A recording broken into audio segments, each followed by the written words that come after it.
एक जमीन का टुकड़ा, लेकिन उससे जुड़ी कहानी करीब 500 साल पुरानी है। एक तरफ आस्था, दूसरी तरफ इतिहास और लीगल क्लेम्स, और फिर यही विवाद पहुंचा इंडिया की सबसे बड़ी कोर्ट तक। लेकिन सवाल है, आखिर अयोध्या में ऐसा क्या हुआ था कि यह जगह दशकों तक नेशनल पॉलिटिक्स का सबसे बड़ा मुद्दा बन गई। 1992 में ऐसा क्या हुआ जिसने पूरे देश को हिला दिया, और आखिर 2019 में सुप्रीम कोर्ट ने क्या फैसला सुनाया।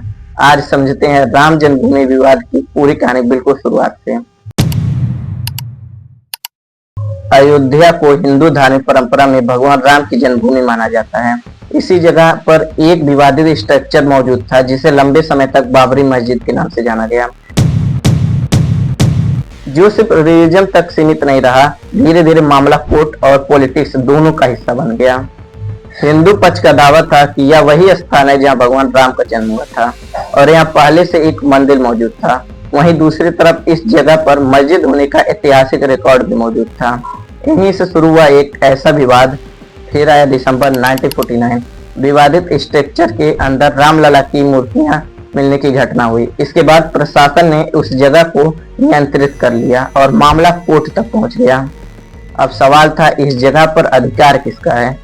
अलग अलग पक्षों की तरफ से लीगल क्लेम्स किए गए, मामला चलता रहा, लेकिन 1980 में इस विवाद ने एक नया पॉलिटिकल मोड़ ले लिया। राम जन्मभूमि आंदोलन तेज होने लगा और अयोध्या धीरे धीरे पूरे देश की पॉलिटिक्स के केंद्र में आ गई।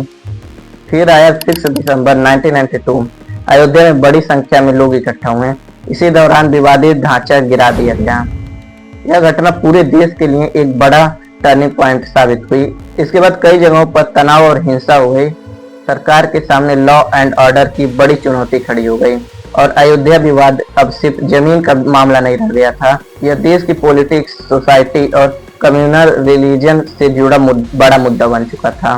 लेकिन इसका आखिरी फैसला भी बाकी था और अब नजरें थी सुप्रीम कोर्ट पर। कई वर्षों तक कोर्ट्स में इस मामले से जुड़े evidence, historical records, legal agreement पर सुनवाई हुई और फिर आया 9 नवंबर 2019। सुप्रीम कोर्ट ने अपना फैसला सुनाया। कोर्ट ने विवादित जमीन रामलला विराजमान के पक्ष में देने का आदेश दिया। साथ ही मुस्लिम पक्ष के लिए अयोध्या में 5 एकड़ वैकल्पिक जमीन देने का निर्देश दिया गया।